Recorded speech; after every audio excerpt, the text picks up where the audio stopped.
শিক্ষার্থীদের আন্দোলন ঘিরে সহিংসতায় হতাহতের ক্ষত। শোক পালনে মঙ্গলবার দেশের অফিস আদালতে উড়ানো হয় কালো পতাকা, কোথাও কোথাও অর্ধনমিত রাখা হয় জাতীয় পতাকা।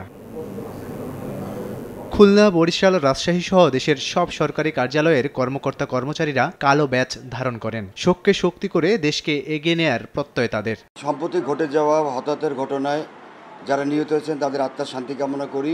নির্দেশনার আলোকে আমরা কালো ব্যাজ ধারণ করেছি। শোক সইবার শক্তি আমাদের কারো নাই। খুব দ্রুত আশা করছি যে এটা একটা সমাধান আসবে এবং বাংলাদেশে শান্তি ফিরে আসবে। যারা নিহত হয়েছেন তাদের পাশে আছি। রাষ্ট্র ব্যবস্থাকে ধ্বংস করে কোনো কিছু অর্জন করা সম্ভব না।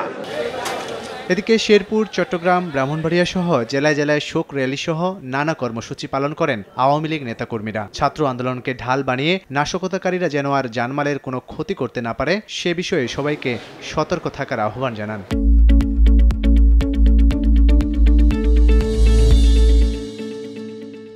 জামাত বিএনপির উস্কানিমূলক এবং তাদের কর্মকাণ্ডের কারণে এই ঘটনা ঘটেছে বলে আমরা সবসময় মনে করি। নাশকতাকারীরা আমাদের এই স্বপ্নের সোনার দেশকে ধ্বংস করে দেওয়ার জন্য উঠে পড়ে লেগেছিল।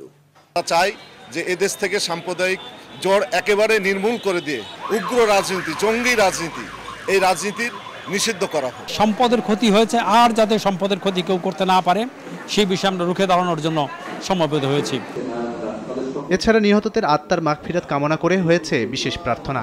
দেশ ও জাতির কল্যাণে শান্তি কামনা সবার। লাবিব হাসান, সময় সংবাদ।